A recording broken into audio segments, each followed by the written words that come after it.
Good afternoon and good evening, depending on where you're joining us from.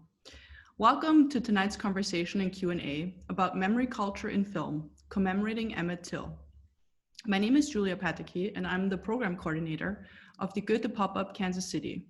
We are a mini branch of Germany's Federal Cultural Institute, the Goethe-Institut. With our partners, Monument Lab, and the Federal Agency for Civic Education, we have been working together on a project called Shaping the Past. And today's event with Keith Beauchamp and Patrick Weems takes place in this project, in the context of this larger project called Shaping the Past. So together with our partners, we invite you to explore the past and what implications this has for our present and future. And we just posted the link in the chat where you can find more about this project. As part of Shaping the Past, we've also been exploring cinematic perspectives on memory culture in a series of virtual film screenings, focusing on how the past takes shape through film. You can find more information on this program called Shaping the Past on demand in the chat too. And just this past weekend, we showed Keith Beauchamp's The Untold Story of Emmett Till, which many of you might have seen as well. We're now very happy to be joined by Keith Beauchamp, the director of The Untold Story of Emmett Till, and another expert on the Emmett Till murder, Patrick Weems. They will start off with a conversation in which they will explore how the history and the memory of Emmett Till can be shaped through film, and how film can serve as a medium of activism, and much more. During this conversation, we will also be posting some questions in the chat, and we would love to hear from you. The conversation will then be followed by a Q&A. We invite you to post your questions in the chat at any time during the event. And when you do, please let us know your name and where you're joining us from. So before we get started with the conversation and I hand over the floor to Keith and Patrick, I'd briefly like to mention some housekeeping Zoom rules and also introduce you to our two speakers. This event will be 60 minutes long. It will be live streamed on Facebook, and it will also be recorded and made available to you on our Vimeo page soon afterwards. So now let me introduce you to our two speakers tonight. Keith Beauchamp is a filmmaker and founded Till Freedom Comes Productions in 1999, a company that is devoted to socially significant projects that can both teach and entertain. He has devoted the past 22 years of his life telling the story of Emmett Till and has traveled extensively between New York, Chicago, and Mississippi to investigate the historic murder. And during his travels, he also became friends with Mamie Till, the mother of Emmett Till. He's also the producer of the upcoming feature film Till. Patrick Weems is an activist and executive director of the Emmett Till Interpretive Center in Sumner, Mississippi. The center works to tell the story of the Emmett Till tragedy and to point a way towards racial healing. The center uses arts and storytelling to help process past pain and to imagine new ways of moving forward. Patrick is also Monument Lab 2020 Fellow in the project Shaping the Past. Thank you, Keith and Patrick, for being here with us tonight. And with that, I'd now like to turn it over to you to start the conversation. Great. Well, thank you, Julia and Jutta and the team at the Goethe Pop-Up Kansas City. We really appreciate y'all giving us this space and opportunity and for organizing this event tonight. So thank you. Keith, how are we doing? I'm doing okay. Thank you for having me, and greetings, everyone. Well, it's always great to be in conversation with you, and a pleasure to share this panel with you, this two-man panel. So tonight we're going to be, as Julia mentioned, using the chat box. So Keith and I are going to start the conversation, talking a little bit about our stories, how we got involved, but we really want this to be an engaging atmosphere, and so please, whenever you feel something deep in your heart that you want to get off, express it on the chat bar, or if there's a question that you've got for either of us or for both, please use that. So Well, we'll get right into it. So Keith, you know, how did you get involved? What about your personal story led you to your life's work, or part of your life's work, and how did that take shape? Thank you, Patrick. Well, my journey began when I was 10 years old. I grew up in Baton Rouge, Louisiana, and I can recall being in my parents' study, and I was looking through cabinets, going through old vintage magazines that my parents kept for my sister and I, just in case we needed it as we grew older. And while I was rumbling through these magazines, I put my hand on a Jet magazine. And I recall picking it up and opening and thumbing through the pages. And then I set upon an angelic face of Emmett Till, sort of like a mirror image of myself at that time.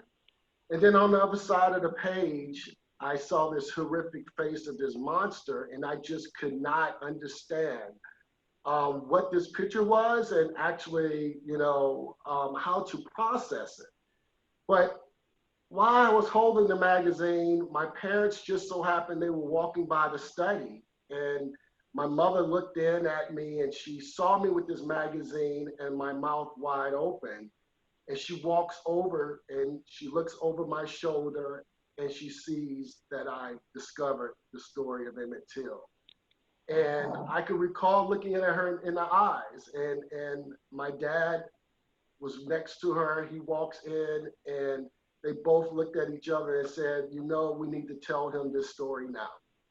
And so that was my first introduction to the story of Emmett Till. But throughout my life, the name Emmett Till kept resurfacing in my parents' household, because during my high school years, I was interracially dating. And the first thing my parents would say to me before I left the house at night was, don't let what happened to Emmett Till happen to you. So it became a boogeyman story in a sense to teach me about the racism that still exists in this country today.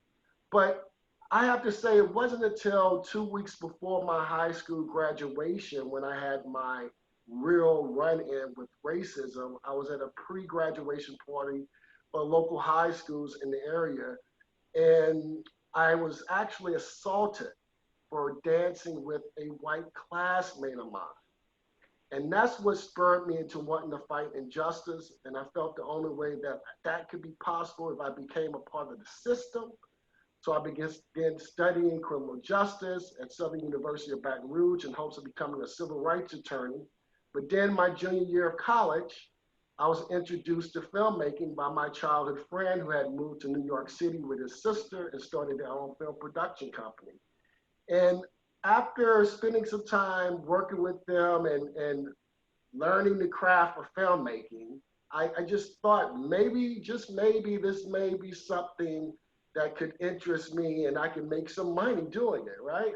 But I never knew that I would have such interest in the medium of filmmaking. I didn't know what I was doing, you know. I feel, you know, it's interesting that I look back at my life in hindsight now, because I consider myself, you know, an intentional filmmaker. And so it was doing, you know, my work and, you know, my experience working on set with my close friends, and they gave me an opportunity. They were at a company meeting one night. I was asked if there was something that I would like to produce as a feature film.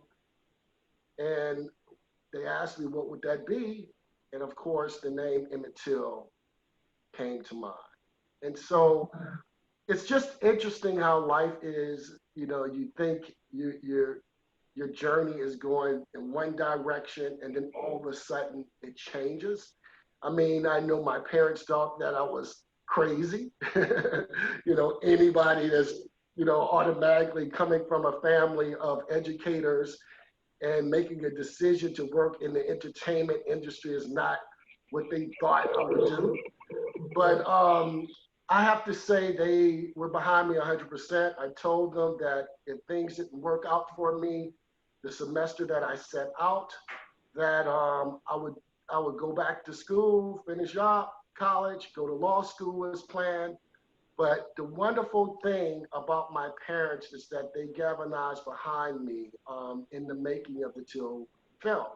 In fact, the documentary itself was financed by my parents. They gave me the financing and the funding I was supposed to attend law school with to produce the film. And so it was truly a blessing to have parents, it is a blessing to have parents who believed in me so much so that they would actually put up the financing for me to produce the Untold story. And I say this, Patrick, it's important to say this because it's very close that this film probably would have never been released or made if not for my parents stepping up and giving me the financing to produce it. And tell me, what did your parents do? Your dad was military, is that right? My father was in the military for 23 years. He was a first sergeant. I myself was born on an Army base in Augusta, Georgia, Fort Gordon. My mother was always been an educator. She was a professor at Southern University of Baton Rouge. And so, I grew up in a very sort of strict, but, household.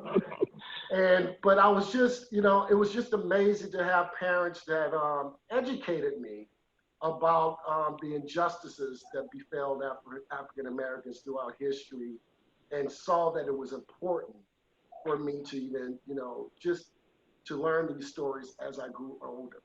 And as a young Black boy in the Deep South, this story is not so foreign to many of us. This is a story that many young Black males are told during puberty. This is a story that is often told to them. So my story is no different than many others who are out there. It's just that the Till story resonated with me in ways that I cannot really explain. And then after meeting the late Mrs. Mamie Till Mobley in 1995, 96, I really knew my mission at hand at that point. I knew that I wanted to fight for justice for Emmett Till. Yeah. So we grew up 3 hours apart, Keith. So I grew up in Jackson, Mississippi, 3 hours from Baton Rouge. So we got two Southern men on the panel. So you guys are welcome. You probably don't hear our accents. We grew out of our accent, but if you could have seen us 15, 20 years ago. So, for me as a white man, as a white child growing up in Mississippi, I was really taught that we lived in a post-racial society, right? That we had moved past all this, Rosa Parks sat down, Dr. King stood up, we're all free narrative. And it wasn't until, I don't know, it wasn't until I was 18, my senior year in high school, that I learned about the Till story. And it was only because I took a specific African-American history course for some reason. There was probably, I don't know the reasons of 18-year-old, but they might not have all been pure. But I took that class, and they taught about Emmett Till, and I was shocked. Not just the photo shocked me, but the realization that I'd never been taught the story before. It was like, how is that possible? How did I grow? I thought I knew everything by 18, right? And how did this escape my history lessons, both in class and at church and at home? How did this? Why was this hidden from me? So for me, as somebody who grew up in a conservative white family, my sense of Mississippi was that it was backwards, but it wasn't. The reason wasn't race, and Emmett Till was the first thing that started to break that egg. Thankfully, I got involved with a group called the Goethe-Institut for Racial Reconciliation, and a woman named Susan Glisson, who changed my life forever. She taught me about the civil rights movement and how young people changed Mississippi, and that we have the opportunity to do that as young people and people of goodwill. It's not whether communities change all the time. It's just whether they're going to change for the better or for the bad. in that if we organize, just like folks did in the 1950s and 60s, like Mamie Till Mobley did, like Mose Wright did, like the NAACP did, like Dr. T.R.M. Howard did, we can make change even in Mississippi. And that gave me hope. And that was missing. And that hope allowed me to stay in Mississippi, where I've remained since college. I have three older brothers. Everybody left the state. There's a huge brain drain in Mississippi. But because of that hope to make change, I stayed here. So it's interesting, just 3 hours away, your story started evolving and mine did too. I want to say a shout out to folks in the chat bar. So we just put up a question to you all of when did you first learn about Emmett Till? So if y'all want to put the age or whether you learned it from school or at family, would love to see y'all's answers. So I'll switch gears to we got our childhood check mark. We got our Genesis stories. Let me ask you a question now, because okay.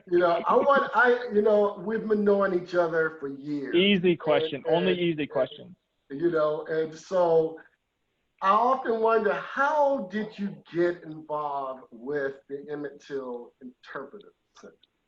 And, Susan Glisson is also a friend of mine. I went to many Truth and Reconciliation conferences over the years with her before I did Till. And so it's great to know that we're in good company, I should say. We have great people around us. And so, but I've always pondered, how did you make the decision? How did you become the director of the Emmett Till Interpretive Center, and how did you make the decision? Because many people don't know, who's watching right now, that Emmett Till is still a hot topic. It's many shine you if you talk about the story. There's many who don't like to discuss the story whatsoever. But being that you are in the Delta of Mississippi, and now this Emmett Till Interpretive Center is developed, formed, right?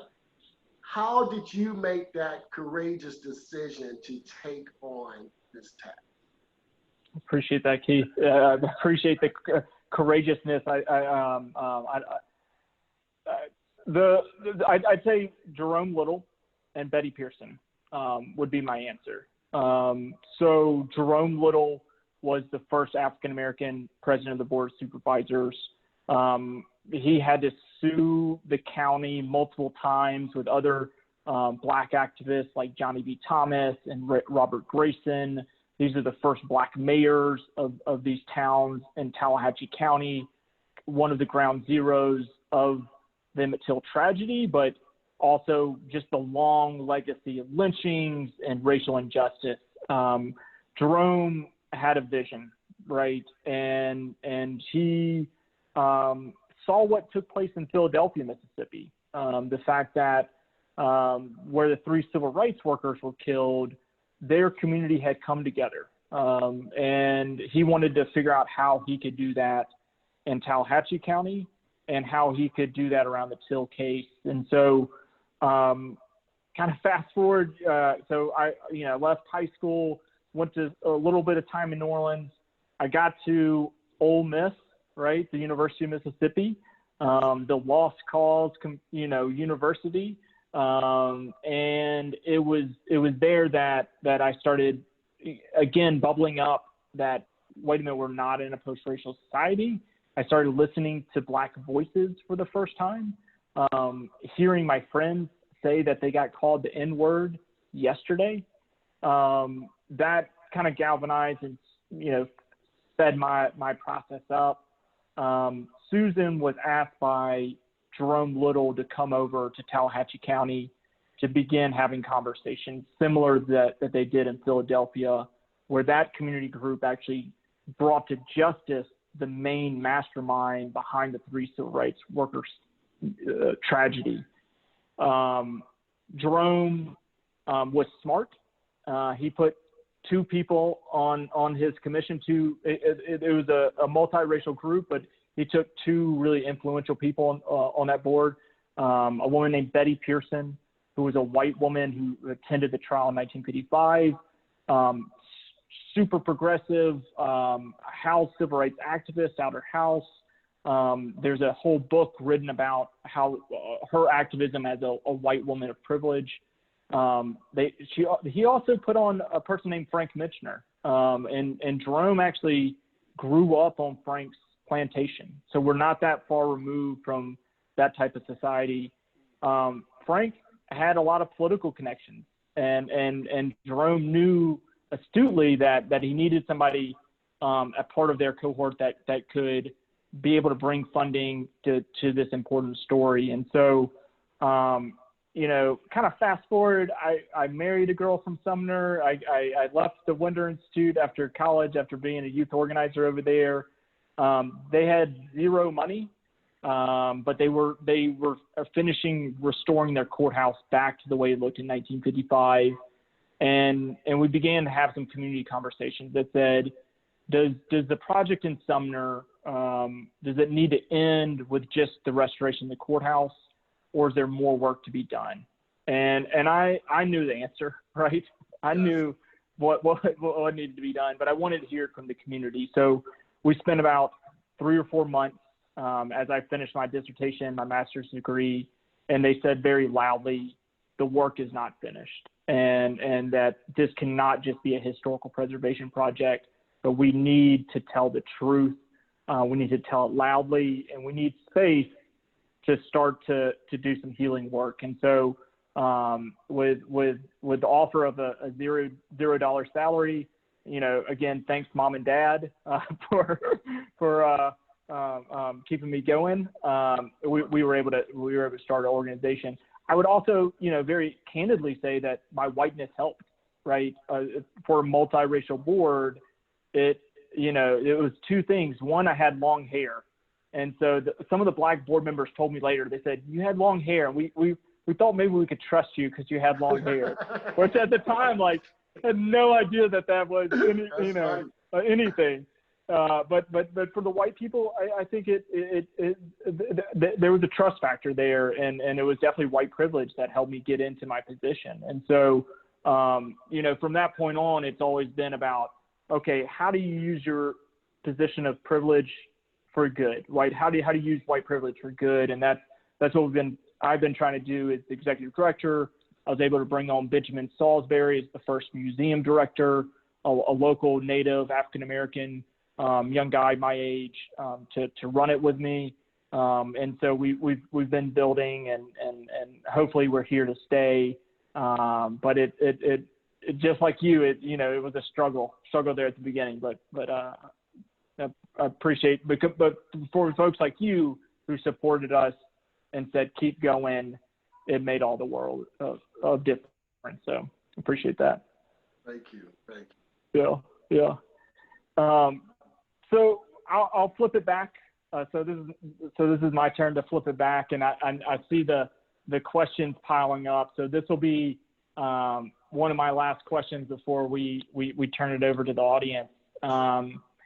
I've been thinking a lot, so our commission offered an apology in 2007. It was the community's way of breaking the silence. We began putting up historical markers around that time. We started to change the physical landscape of memory. But you changed the cultural landscape of memory, right? A lot of times in the United States, and I think my sense of living in a post-racial society, I wasn't alone in believing that as a young person, right? There's this idea that the American dream, if you work hard enough, that anything is possible, right? And that it doesn't matter your skin color or where you come from. And that's like the good version of America, right? It omits the fact that there were thousands of Confederate statues put up all around the country that proclaimed white supremacy, right? So you have two American stories, one, the American dream of post, that we don't see race. And then you have this other stories of white supremacy. as kind of the cultural, you know, in the ether of what we swim in. How did your movie, your film, break that silence, and how did it push back against those two narratives? You know, Easy question. That's not an easy question. You know, and I say that's not so easy because I kind of feel like although people have embraced the film and somewhat the legacy of my dear friend Mother Mobley and her son Emmett Till, I also feel that it's a constant struggle for people truly understanding, how should I say, his position in the mobilization of the American Civil Rights Movement. And like you, Patrick, Till's story wasn't in any of my classes. You know, I had to educate myself about Emmett Till outside the classroom, outside the school. Even at the time of me making this decision to actually produce something on Emmett Till, there were only 2 books, actually 1 book, and a master thesis from my good friend Stephen Whitfield. No, Stephen Whitaker. The book was from Stephen Whitfield. And so, and that was if I remember correctly, The Death in the Delta. Those are the only 2 items or materials out there to educate me somewhat about Emmett Till. And then I had to physically go back and just dig deep and do a lot of research to gather archival materials such as, of course, microfiche from newspapers and so on. And of course, the oral history from those who actually lived the story who was still with us at the time. And so that's how I began to learn about the story. And even then, it was a lot of pushback, even among the witnesses themselves.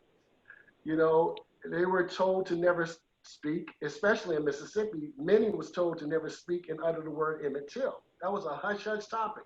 You don't talk about Emmett Till. And then when I came to Mississippi in the early 90s, I'm coming from New York City. I'm not the Southern gentleman like I used to be. My clothes are different, and I'm smack dab in the Delta. And I'm asking people to talk to me about Emmett Till. And people would turn away from me. It was just a subject that people did not want to discuss, and it's still a controversial subject to discuss even today. I think the only reason why this has now come to pass and Emmett has become more popular culture, I would have to say partially it was due to the film, but it was the ongoing work of the late Mamie Till Mobley. I would never take credit of, you know, of how the Emmett Till case came to be in terms of public memory now. This was her fight for 47 years until she took her last breath. And so I just was honored to be able to work with this great shero for 9 years until she unfortunately passed away. But this was something that she had, you know, basically formed and molded together, you know, basically molded to get this story out there to the forefront. So let's fast forward to the Till film being made. After the Till film being made, I think a lot of the excitement came from just my ongoing mission behind the scenes, which was first and foremost to get justice for Emmett Till. The film became my activism tool. And that's when I realized through this journey how powerful film can actually be to cause change. And so, you know, I often say when I lecture, I tell young people and filmmakers who are coming up, look, filmmaking to me is the new wave of activism. No more should we rely on our leadership in our community, our leaders of our community to speak about these atrocities. Nothing hits you more than a visual. It was the visual of Emmett Till that sparked me. And it's the, you know, using the medium of filmmaking, we'll see and touch generation. We have to see things to believe it. And I realized during my, you know, my journey, my early beginnings as a filmmaker, I should say, I realized how powerful film could be by way of the story of Emmett Till. And I have a great body of work, and I have never strayed away from using filmmaking as my activism tool. There are great filmmakers out there who entertain us, and my hats go out to them.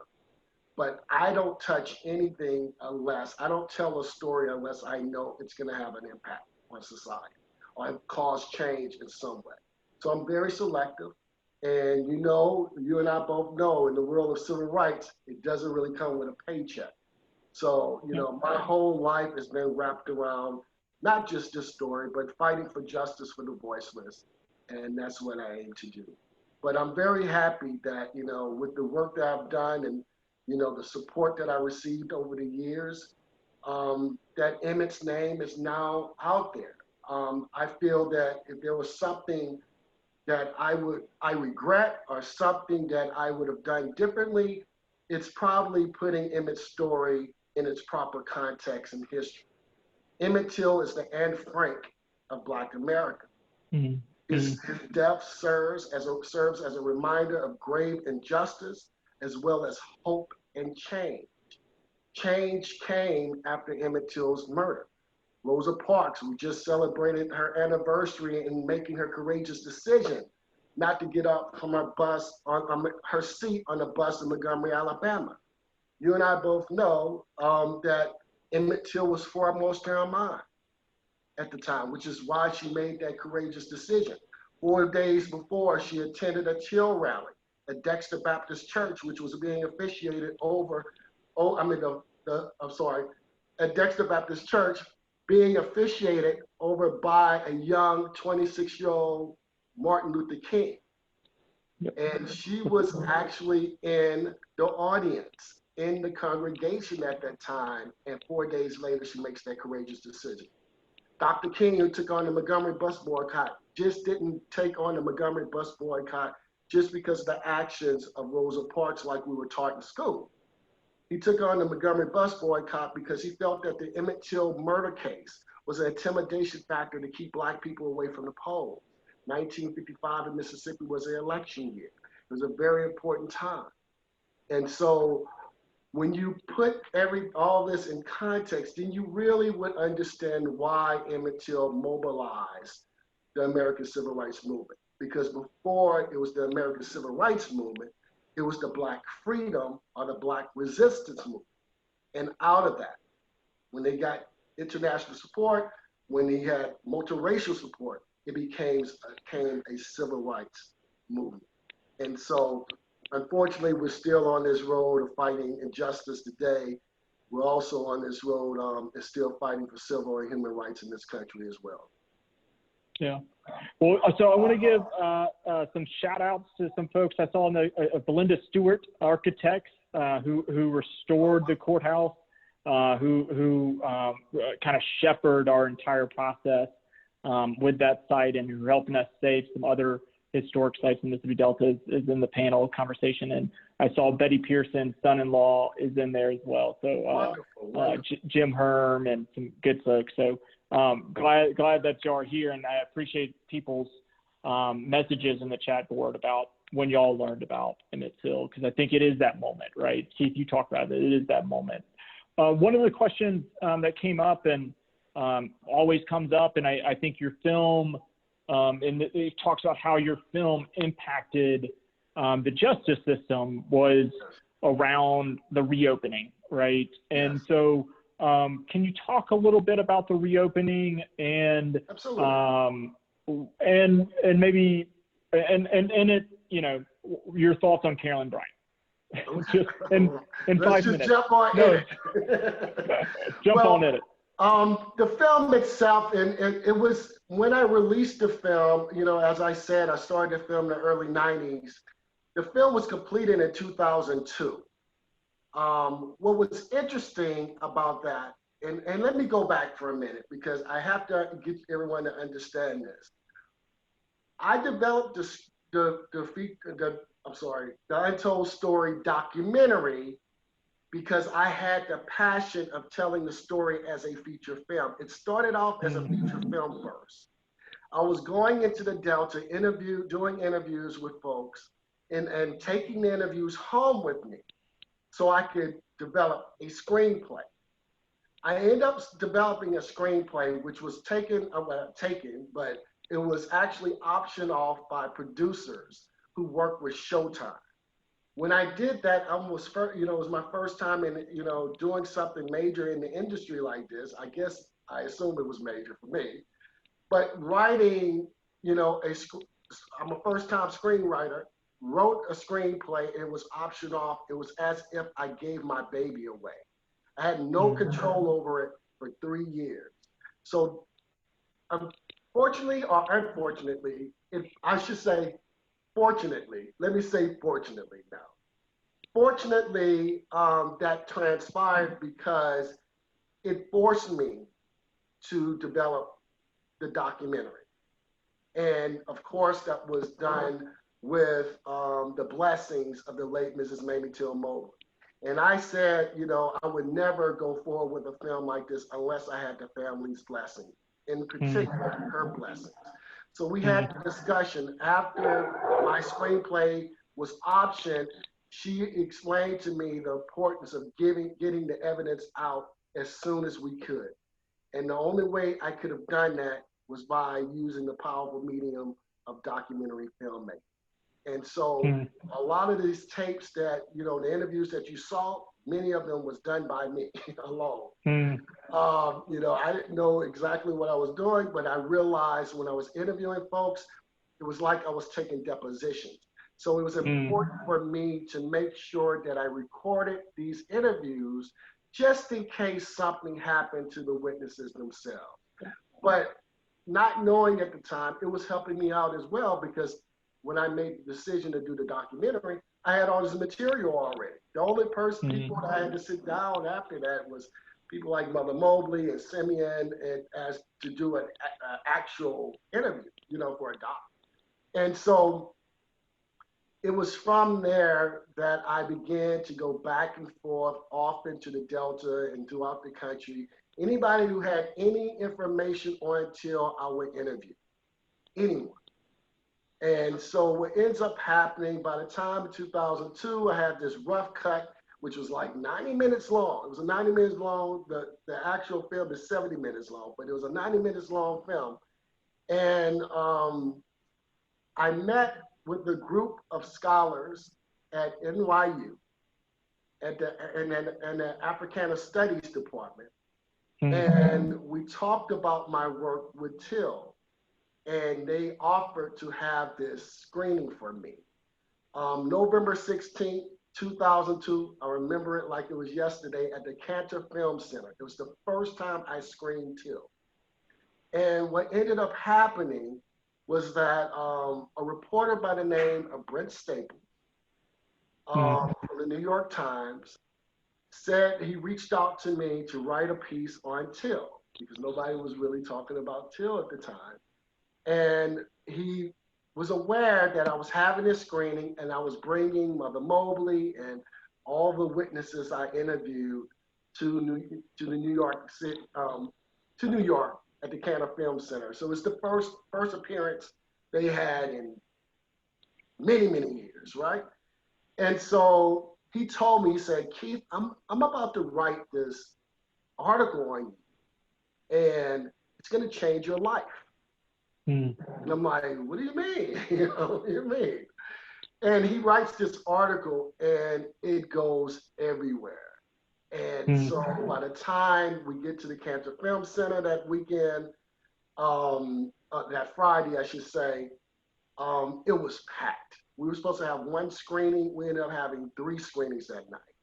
And it was just rewarding to me to see how people remembered Emmett and how they wanted to see Mother Mobley. And it was at that event where Mother Mobley and I had a press conference, and we talked about how we were using the film to get the case reopened. After that screening, I started getting calls from the state of Mississippi, of course, the Mississippi Attorney General's office, Mike Moore was the Attorney General at that time, and I got a call from one of his assistants asking me to start handing over materials because they were interested in seeing what I had in terms of evidence. And then I was also in touch with the federal authorities. The feds reached out by way of a good friend that you know of, and that's Alvin Sykes, who's a Kansas City native. And it was, you know. Look, you got to look up Alvin Sykes. Alvin if you Sykes. don't know. Yeah, Alvin Sykes. Yeah. And so Alvin and I ended up coming together after I met with the NAACP Legal Defense Fund. Ted Shaw was looking at the case to come in to assist me with it. And just so happened the day that I'm at Ted Shaw's office, Alvin is driving to Chicago, meeting with Mother Mobley, and she calls me on the phone and she's like, Keith, I have a gentleman who's here who wants to meet you, who wants to help and with the case and so on. And he gets on the phone and I'm in Ted Shaw's office, and Ted Shaw knew him. He was a mentor to Alvin, and Ted said to me, I want you and Alvin to work together to go further with this case. So there's so much of a story here. I don't want to take up all this time, but I guess the gist of it all, it was just how folks galvanized behind the film. Mother Mobley said to me, she's a very calculated woman. She said to me, in order for us to be successful in getting my son's case reopened, she said, first, Keith, you must have the evidence. I had the evidence. Secondly, you have to have the people behind you, grassroots people, right? And the third was I have to have the media behind me. I say these three things because they're very important. We don't know the power that we have at our fingertips. The people who galvanized behind me started this movement where city councils began to pass resolutions in support of my efforts in getting the Till case reopened. Schools and universities were reaching out for me to come speak at that time. So it allowed me to get the story out to the masses in that manner. Secondly, thirdly, the media was very, very important for me to get the word out. New York is the media capital of the world. When they speak about you here in New York, it goes worldwide. And that's what happened. That article that Brent Staples wrote made the story go worldwide. It awakened the sleeping giant of people once again who believe in justice and equality. And I owe him.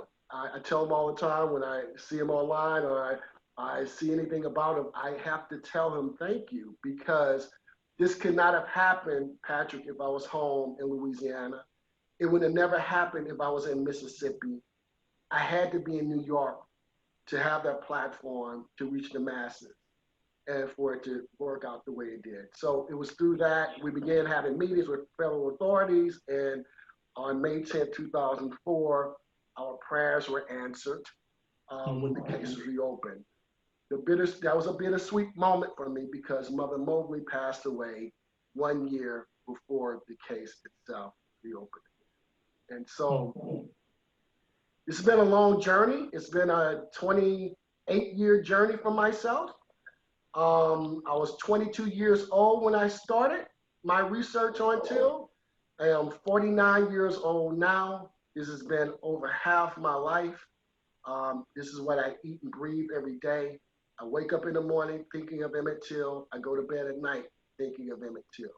And it's because of my involvement with his story, I was able to also continue my work in helping other families who lost their loved ones throughout the civil rights era.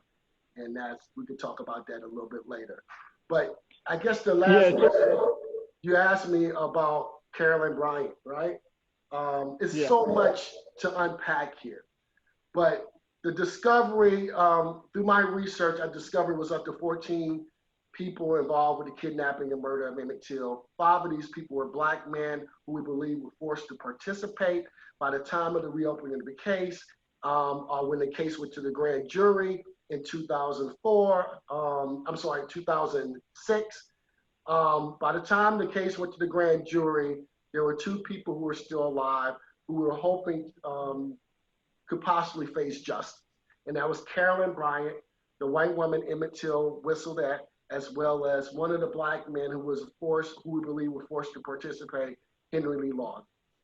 And so these are the 2 people who were the subjects of the investigation of 2004. It went to a grand jury. Was it 2006 or 2007? 2007. It went to a grand jury. 2007 it went to a grand jury, and unfortunately, a jury of their peers decided not to indict, citing, I have to say this because this is a conversation we've got to have, citing insufficient evidence, which blew my mind. And that's not so. The film itself, The Untold Story, although it's powerful when people see it, there are a lot of things that I left out of the film so that I would not hurt the investigation. When the film was released in 2005, I was already working with the FBI and the Justice Department on the Emmett Till case, and they were very afraid that I was going to reveal some things that was going to hurt the case. So that the film itself was carefully calculated enough to raise people's, consciousness about the story, but also leave questions unanswered in a way that, and it was left open. I'm glad it was left open-ended in that manner because it inspires people when they see it. And I wanted people to feel the same way that I felt when I first saw that photograph. And the film seems to do it because it still have a lot of legs now. People are still talking about the film today. And I've just been truly blessed that, I was behind it. So I want to ask you, there's a couple other questions in the sidebar. I hope we get to some of them. What was it like for Mamie Till Mobley for those 50 years of, I want to say 50 years in the wilderness, right? Or just that time when, she reached out to the president in 1955. She got a lawyer and tried to pursue this, right? Did she ever talk about that part of her life, like what it was like to know the murderers were alive and yet nothing ever happened? She shared with me many stories, Patrick. I guess one of the things that stood out to me the most about her, personally, she's the most prolific person, woman, a prolific woman that I would ever meet in my lifetime. I don't think I would ever meet somebody like that ever again. I think people come into your life for a certain reason, and you're lucky to cross paths with them. And I crossed paths with her, and she became a huge inspiration. She became my mentor, my confidant, and of course, she nurtured me into the activist that I've become. But when I met her, when I first called her, I was scared. I thought I was going to talk to a woman who would be timid, who would be afraid to revisit the tragedy that happened in her life. She wasn't like that. The first time I called her, I hung up in her face because I was so afraid and nervous because I didn't know what state of mind she would be in at that moment, to talk to her about the death of her son. And I can recall immediately calling her back and apologizing to her. And she just told me, baby, just calm down and talk to me.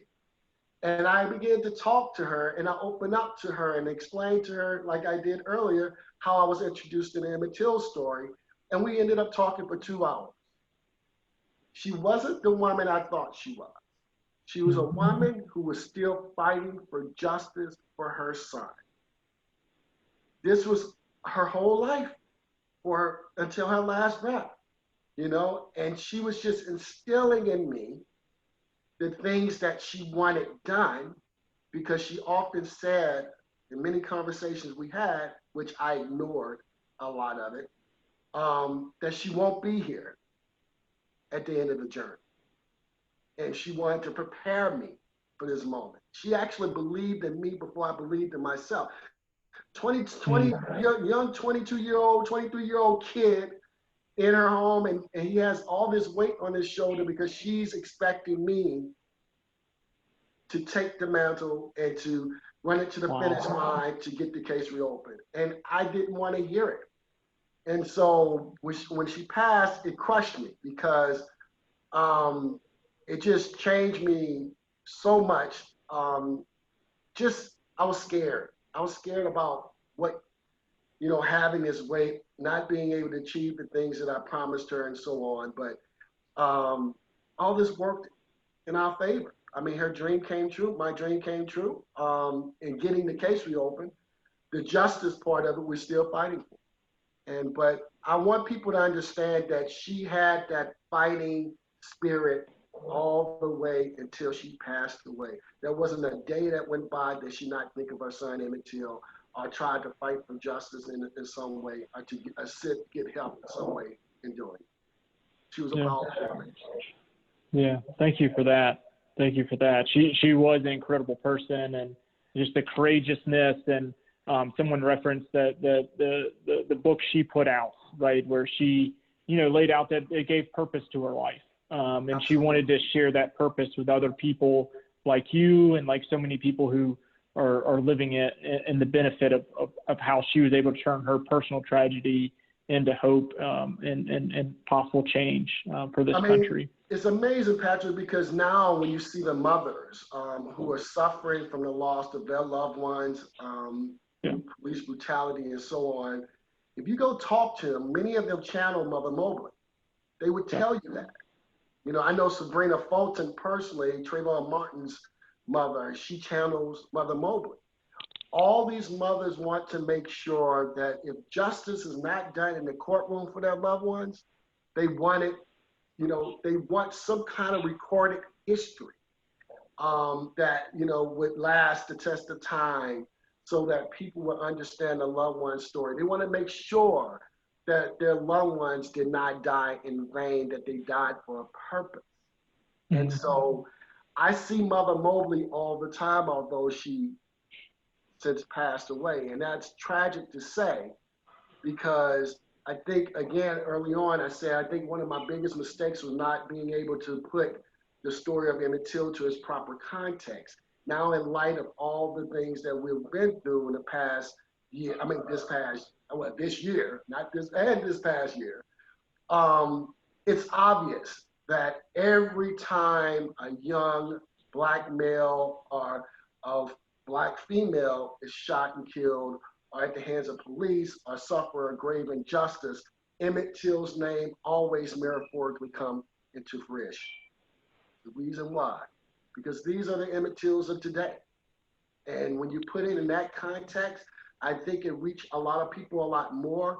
The Emmett story doesn't seem so mystical, or it's not mythology or so far distance or so removed from us, right? It's only 60 years old.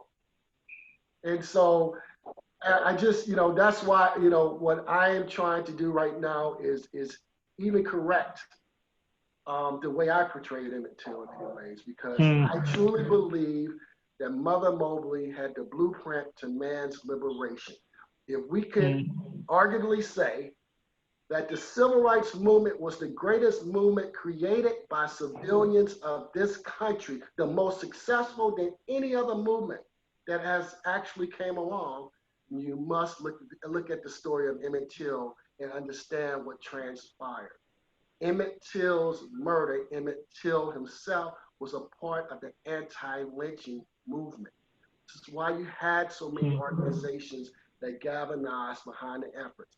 The irony of it is that we're still fighting for anti-lynching legislation today, 200 years, close to 200 years, I should say. Anti-lynching legislation has never been passed, and we're still fighting for that today. So we've got a question from somebody from Clinton, Louisiana. I think they got that right. Yeah.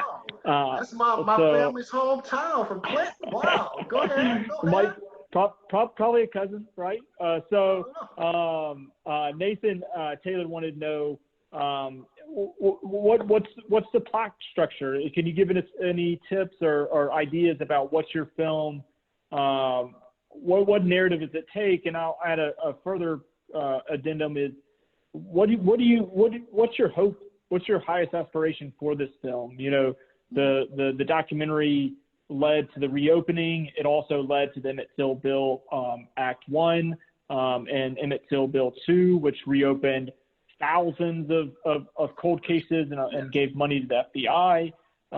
What have you thought about your highest hope for your film? And any, you know, you might not be able to share the plot, but whatever you can about the film. I can't share the plot and go deep into the film, but what I can say, it's an opportunity to actually resurrect my dear friend, the late Mrs. Mamie Till Mobley. I want people to know her. We know Sister Rosa Parks, and I had the pleasure of meeting Sister Rosa Parks with Mother Mobley. That was a blessing. But we don't know Mother Mobley's story. And I think it's a story that will resonate with many mothers, and not just mothers, just everyone in general, I should say. People need to understand her story and the importance of her legacy to society. And, you know, I'm just happy to have this second opportunity. I mean, who gets a second opportunity to tell the same story? It doesn't happen. And for me, it's full circle, because I started off trying to tell this story as a feature film, ended up doing the documentary that eventually, of course, led to the reopening of the case. And now I'm full circle again when the case has been reactivated. In 2017, the case was reactivated, right? And I'm in a similar situation that I was early on in my career. And so it's just a blessing to be able to resurrect my friend again, because I've never properly mourned her passing. And it's my opportunity to do that, to pay homage to her and those who were also involved with the case, like our good friend, Mr. Simeon Wright, you know, Erica, and all the others who, you know, passed away, who confided in me to tell their stories. It is very important that the world know the story of Emmett Till. And as I said earlier, I believe Mother Mobley was trying to tell me the whole time that she had the blueprint to man's liberation. And whenever society has gone awry, whenever we see these vicious hate crimes that take place, whenever we had an atmosphere, I mean, and I'm not gonna say whenever, because this is the first time we had this atmosphere where it's sort of a mirror image to 1955. And so people have to know the story, and that's all I can say. You know, the story, I want people walking away to be inspired, become active in this movement that still exists. It is very important to understand that civil rights is a continued fight. Human rights is a continued fight. It doesn't change overnight. We're fighting transgenerational ills. So it may take a generation or two to change things, but we have to fight. Yep. That's awesome. That's awesome. Well, we can't wait. We are eager and hope for many successes for the film, and that it will touch people, right? Because I think art and storytelling has that ability.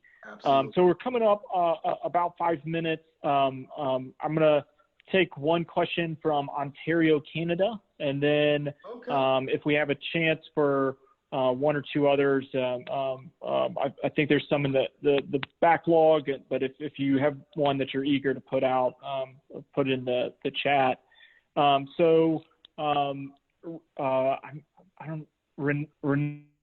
Renee Tilson wanted to know about a question around the Emmett Till Memorial Commission, and which was and how the apology for Emmett Till's murder to the family, who were the members of this commission, was this strictly a community effort? And so you know, as an intern, as a young person, 20 years old, I was able to work with the Till Commission, and again, Jerome Little, who led that initiative along with Betty Pearson. They were commissioned by the county And the county board of supervisors, especially in rural area, the board of supervisors really runs the show. And so the board of supervisors appointed 18 community members to have about 9 months to really hash things out. And the apology, which was read on the front steps of the courthouse square, started the words that racial reconciliation begins by telling the truth. That it's the first step. That day involved not only the reading of that by the commission, but also an apology from the sheriff, who is the current sheriff, who had the same role as H.C. Strider, who would welcome people by saying the N-word. They had the county clerk apologize. They had everybody from the top all the way down, but they also in there hinted that this wasn't just Tallahatchie County, that the governor, that the president of the United States all had culpability in this systemic racism that allowed for the murder to take place, and for the murderers, not just two men, but as Keith notes in his film, multiple, a lynch mob that made this happen. And so while that was a lofty and big moment for our community, and Simeon Wright, Emmett Till's cousin, who was in the bed the night of the kidnapping, came up as a spokesperson for the Till family and brought it back and reciprocated that they accepted the apology, which how they could do that, I would never want to come to Mississippi again if it was my family. But the graciousness that they exhibited to want to see, especially white Mississippi, start to grow up and take responsibility. The fact that they allowed us that opportunity was huge. And I think Deborah Watts said it that day, that she said, "We've been holding our breath for 50 years, one of Emmett Till's cousins.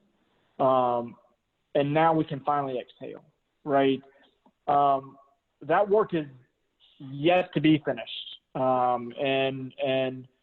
I think what we have, since nobody has been brought to justice and we're still waiting to see what happens with Kaylen Bryant, is we have this ability at least to do some restorative justice, right? So this act of trying to heal, trying to restore what has been broken, knowing that we can't bring it back. And so I think next year we're going to be really pushing National Park Service and other institutions at the federal level to really invest in these historical sites in Mississippi and in Chicago.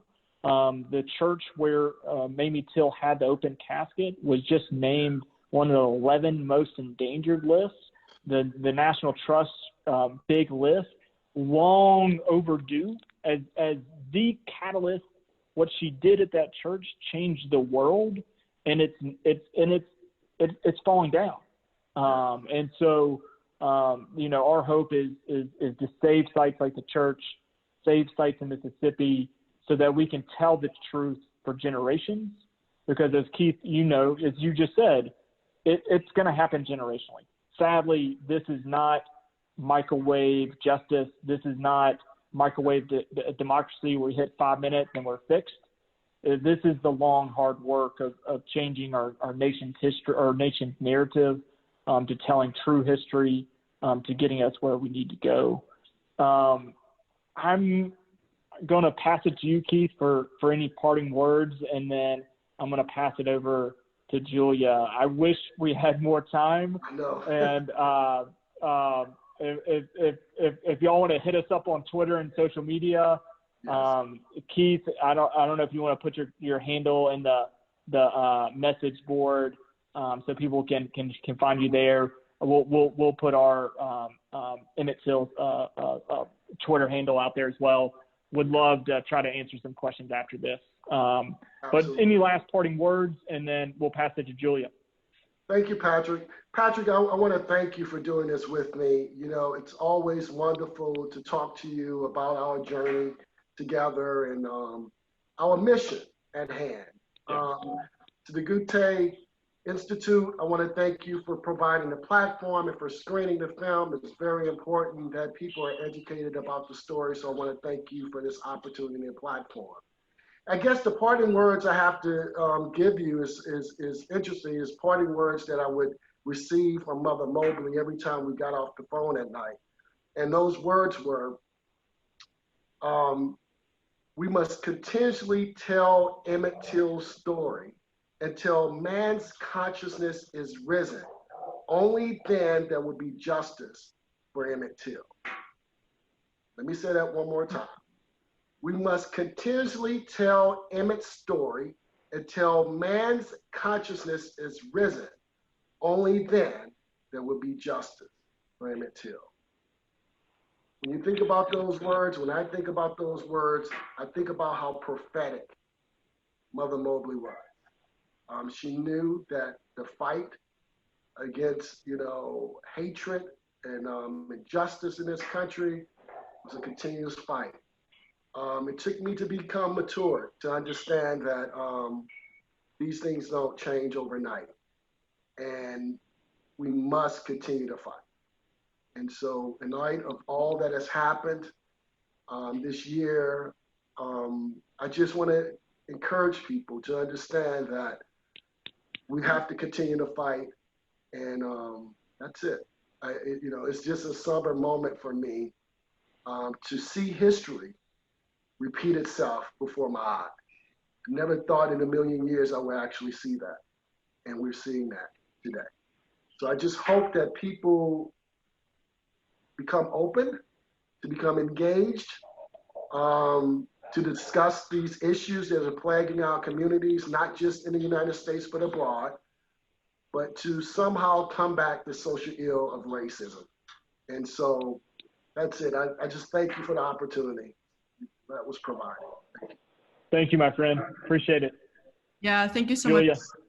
Thank you so much, Keith, for your great closing remarks. And thank you to all of you, also to the audience, for these very interesting and inspiring last 60 minutes.